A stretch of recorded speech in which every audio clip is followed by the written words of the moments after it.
Thank you for clicking on the video. Welcome back to the channel. Sorry for this glare, guys. I wasn't about to put the contacts on today. I just don't feel like it. Anyway, we're here for Love and Marriage Huntsville season 4 episode 4. KeKe, do you love me?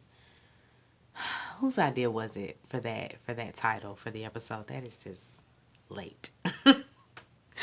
Very late. Anyway, Tiffany and Melody, they sit down. Melody invited Tiffany over to the house. Now we're talking about the party again, and she's just not sure about Stormy. Melody, though, she reminds her, now you were very opinionated when you came in as well. It's almost as if Melody sent her there to do a job. It's like, give her a piece of her own medicine, almost. I don't know. But Tiffany says she owns it. At least she owns it. Melody just thinks that they should just sit down and talk. And after they speak one-on-one, if they're not cool after that, then it is what it is. She wishes that everybody would, just realize and accept that you're not going to be friends with everybody. And sometimes you might be around somebody that you just don't mesh well with. It's just not your cup of tea. That doesn't mean that you have to be mean to anybody. It's just, I don't fool with her like that, and she don't fool with me like that. And y'all can just be cool and cordial and let that be that. Tiffany, she talks about the book signing. She brings that up, and the fact that the kids weren't there. Melody reiterates again, she had a death in the family. Tiffany didn't know that. She also felt like she was told about the event as opposed to asked, especially when it was taking place during her week with the kids. Tiffany was kind of like, we'll see it from Martell's side, because he was just so sad. And it's like, that lady don't want to hear that. And why would you come to her with that? I would never, knowing my friend is going through a full divorce or has gone through a divorce, and I know how tumultuous that it's been, I would not be coming to her on some, well, he was so upset, girl. Why won't you let him see the kids? He's just so sad. That's not my place. It's just not my place. And it just wasn't Tiffany's place to be, trying to speak on Martell's behalf, because, girl, Martell is playing a game. He knew good and well that he should have scheduled this thing when he had the kids. That's just that. And at least giving this lady a heads up. If he was going to plan it around her week, let her know. Ask her. Make sure that it's okay. Not Martell.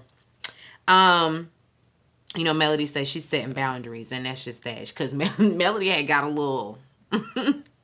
she had got a little, up in her crawl about it. It seemed like she was a little upset that Tiffany had went there with her. Melody switches gears, and, she asked Tiffany, because Tiffany is a divorcee herself, because Tiffany mentions that. Tiffany really walked herself into this her own hole by mentioning divorce. And that, that just gave Melody the opportunity to bring out, what really happened. Okay, well, we going here? You say divorce? Okay, so why did you get divorced? And Tiffany's response was, and it was almost as if she was not trying to say it. It was really pulling teeth. This glare is bothering me. I hope it's not bothering y'all. It's bothering me. The next pair won't have no glare. We just gonna go on and get the frames with no glare, because this is agitating. And I don't want to have to always throw on a contact. Anyway, let me get back to the review. She brings up the divorce, like I said, and why were you divorced? And basically, Tiffany wanted more. She always says, "I wanted more." Melody wants specifics. She wants details. Don't give me a vague statement. So by more, you mean you wanted more money? He didn't have enough money and you wanted more money. That's basically what she did. She cheated on her husband because he didn't have enough money. He didn't have the resources. She watched him work from 4 a.m. to 10 p.m. She's working as well, and ain't nobody bringing in nothing. They just still on the rat race, and she's just like, I wanted more money. That's just that. And she kind of cries. She gonna have to forgive herself for that. Forgive yourself. Forgive yourself, because she talks about how much that man loved her. Melody's just like, oh, he loved you so much, and you cheated on him. Give me a hug, girl. Don't cry. Melody be knowing what she doing. She is not asleep. Um, Tisha drops in on Kimmy. She comes bearing gifts. She brought her a bottle of the chocolate champagne. Kimmy invited her over so that they can, rehash some things. This is a conversation of clarity. She's just not sure because at the reunion, they kind of left things a little iffy. Kimmy wants to explain what she meant by, because Carlos asked if, would you be friends with a woman like Tisha if y'all weren't family? And Kimmy's response was no, but her response was no because it's like, I don't usually do the back and forth with my friends. And so if I find a friend that I'm constantly having a back and forth with, I'm just going to wash my hands with it. And she, even makes mention of a time where she's had to do that. But she's like, Tisha, we family. I'm never going to wash my hands with you. Like, that's just not it. We have our spats. It is what it is, but don't think that I'm going to just put you down. She's not going to do that. She brings up her honeymoon. She enjoyed her honeymoon. She says that they got some rest. They was in the bed, and they're kindred spirits when it comes to a vacation. They ain't got to have no long itinerary. It's just go with the flow. If we're going to be on the beach all day, we're going to be on the beach all day. They went to Mexico. They did, some excursions, I'm sure, but she enjoyed herself. I'm like, why we ain't get to go? They said, y'all are not coming on our honeymoon. We got a few little pictures, but they did not film on the honeymoon. I hear that. I know that's right. Because that's personal. That's personal. And I really wouldn't have wanted to go, honestly. They could have gave him a little honeymoon special. We would have watched.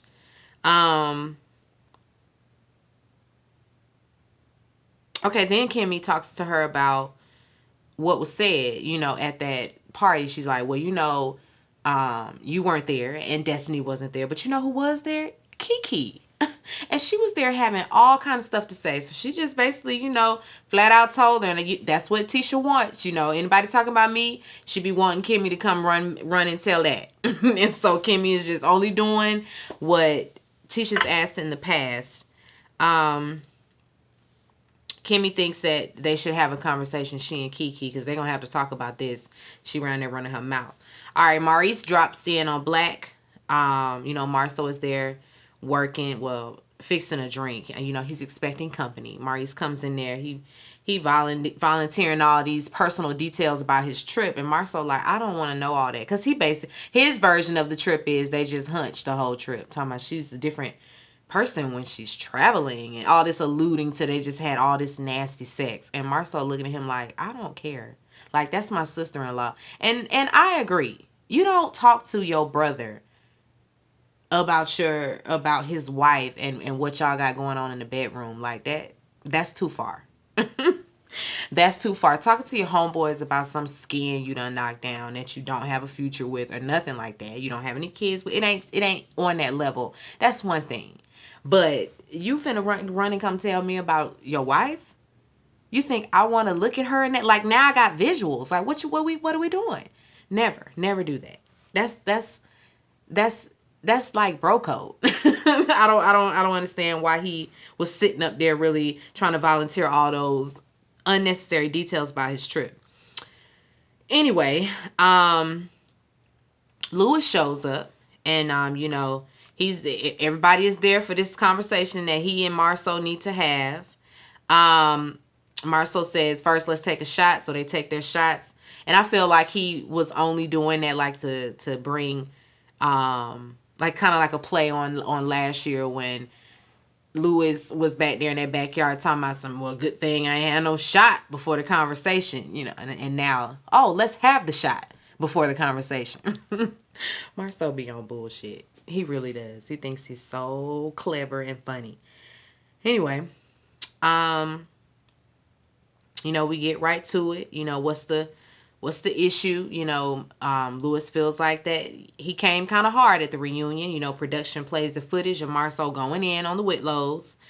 Marceau says he just wants him to understand, where his animosity came from. Like, I don't know you like that, and you have not earned the right to speak on my marriage. We go back and forth and around on this. Louis saying he understands. Marceau feeling like he has to give every example that he can to prove his point, to drive his point home. And it's like, we get it. He feels like, I don't know you that well. I know of you. We've known of one another, because Lewis, of course, is like, you don't know me. So how long we known each other? I done been here since 99. I know you. And he's like, we dapped each other up like we ain't never broke bread. We ain't never had no deep heart-to-heart conversations. And Lewis can agree to that. So it's his opinion really is unnecessary, unwarranted, and he should keep it to himself. Yeah, we all watching the same show, and we all, listen, I got opinions. I'm sitting up here on a platform myself, giving my opinions on these people's marriages and what they have going on in these marriages and what and all of these relationships. And I feel entitled to that because it's what you're putting on the television. But I ain't trying to go get on the show and enter into a friend group like I'm one of the friends, And so that's where they are with it. It's like, we ain't got there yet. We ain't got there yet. And he understands. They both agree that they each, were flawed in what they did. Lewis apologizes, and that's just that. He gonna move forward. Maurice sitting up there like, so you not gonna apologize? You done did all this talking? Prideful son of a bitch. You not gonna apologize to him? Maurice demands that Marceau apologizes because he was definitely excessive. And Marceau agrees, I was excessive. For that, I apologize. And they shake on it again, and it's just gonna be good. They cool now.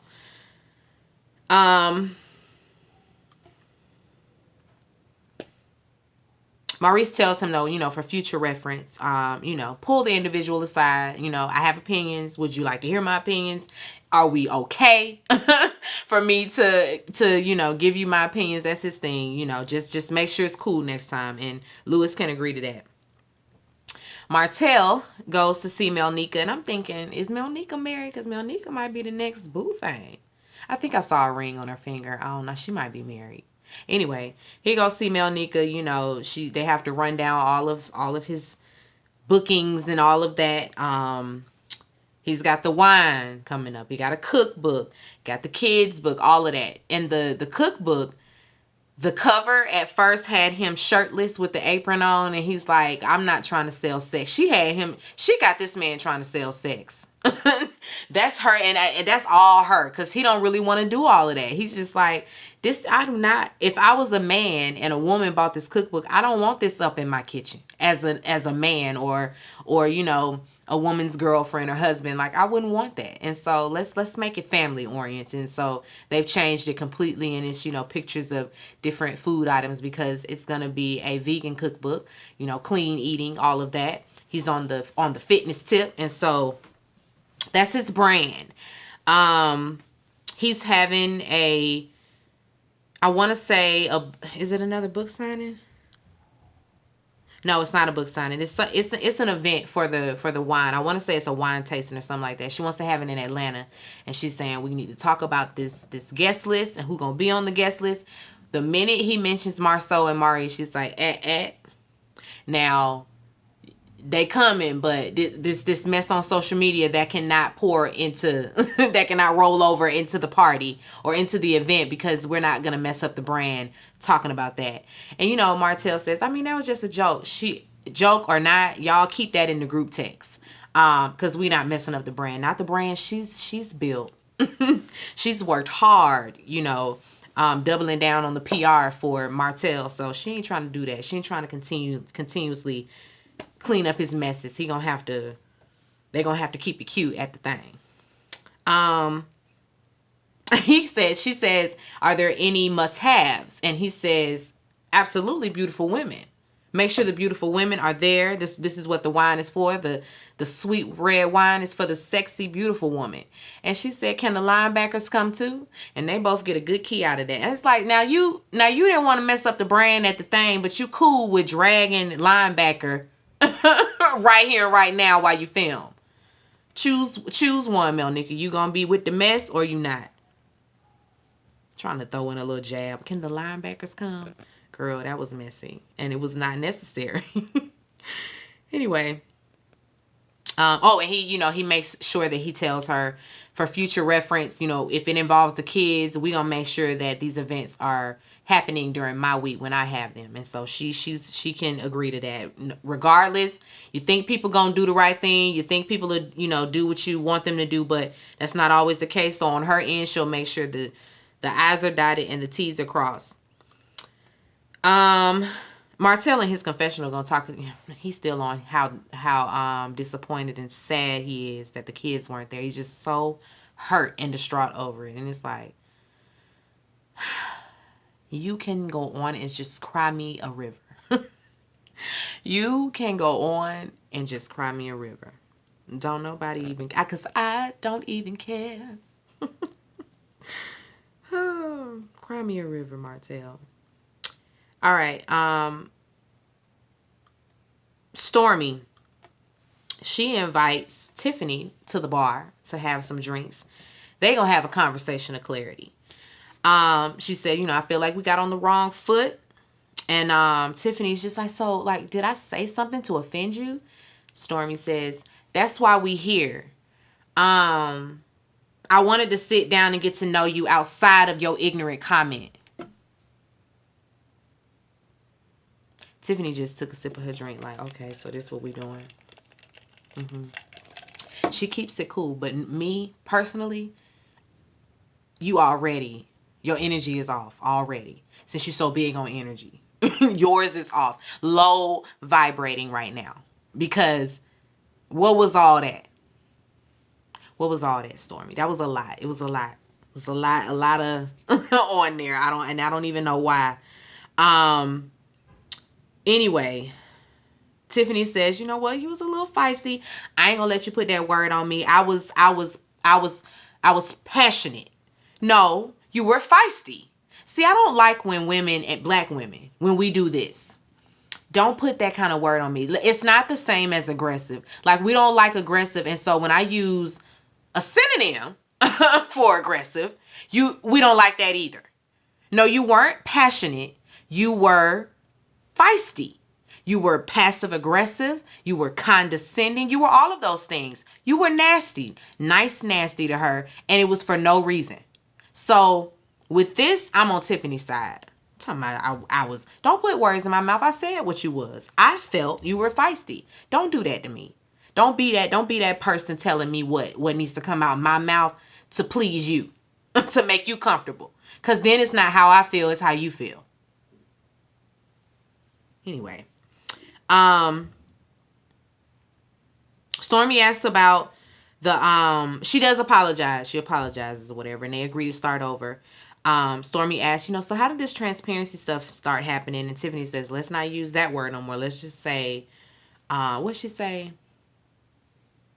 Damn, I didn't even write it down. But anyway, she said we ain't gonna use transparency anymore. Authentic. That's what she said. Authenticity. Tiffany then starts just talking about being understood, and she's just misunderstood, excuse me. And then she just starts rambling on and on and on and on and on and on. She don't let Stormy get in at all. And Stormy just looking at her like, and then she's like, listen, girl, I tuned out like 2 sentences ago. I'm so sorry, girl. I can't listen to no more. Tiffany is, she takes it, she feels like it's shade, but she kind of, just lets it go. It is what it is.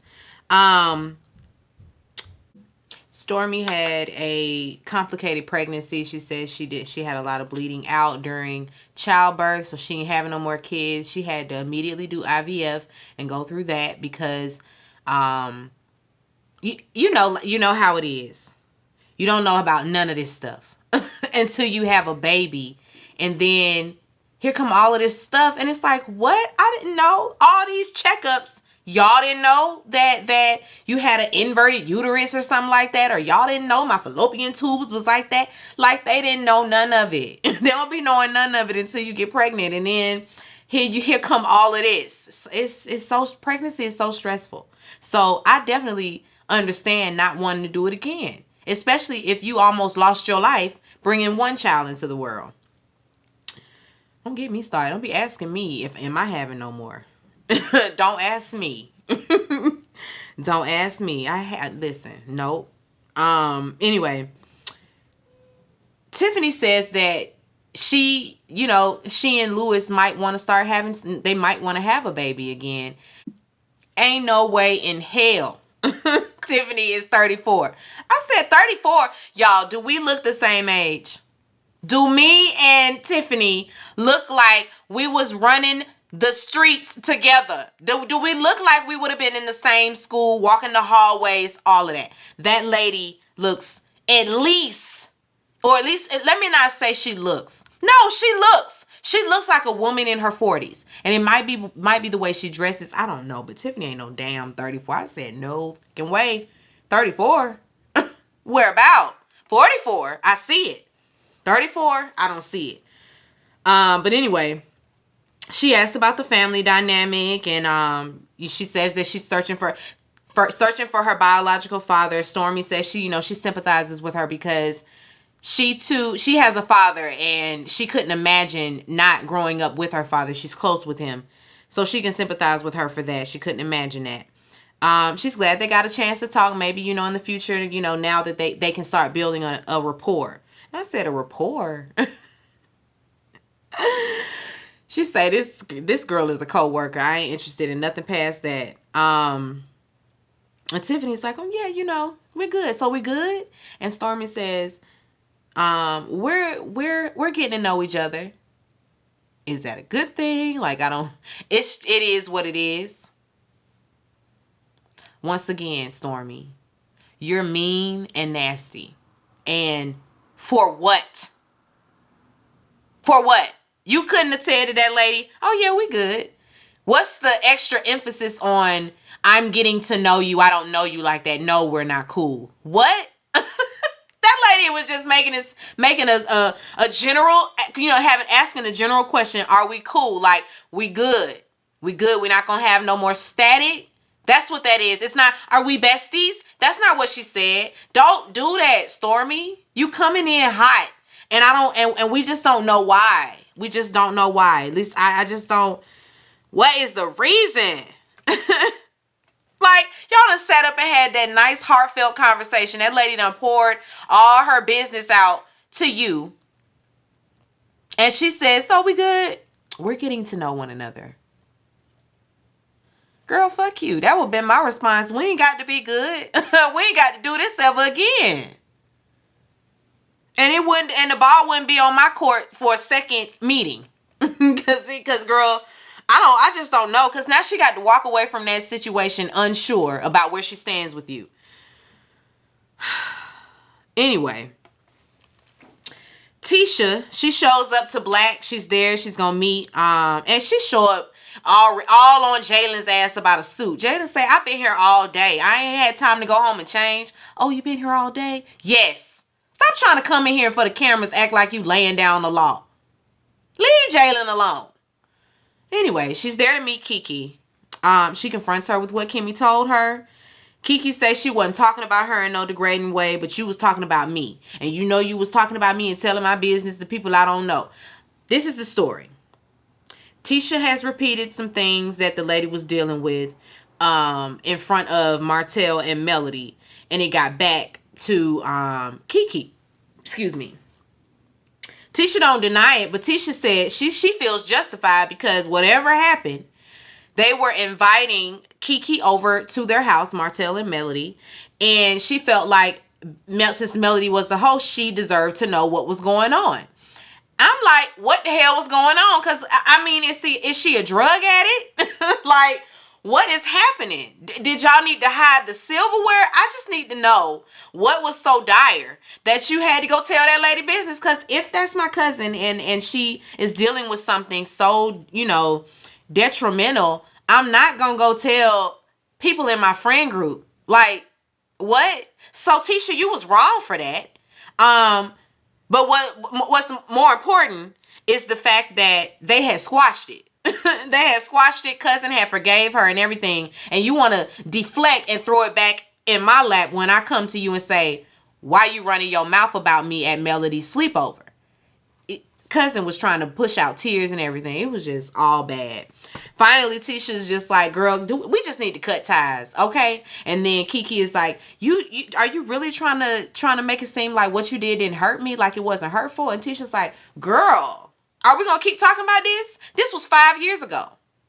Tisha just gets up and walks away. And of course, when she goes out there, she gets on the phone and she calls Kimmy. She tells Kimmy what is happening. And then here come KeKe coming back out. And KeKe's like, so who you talking about me with now?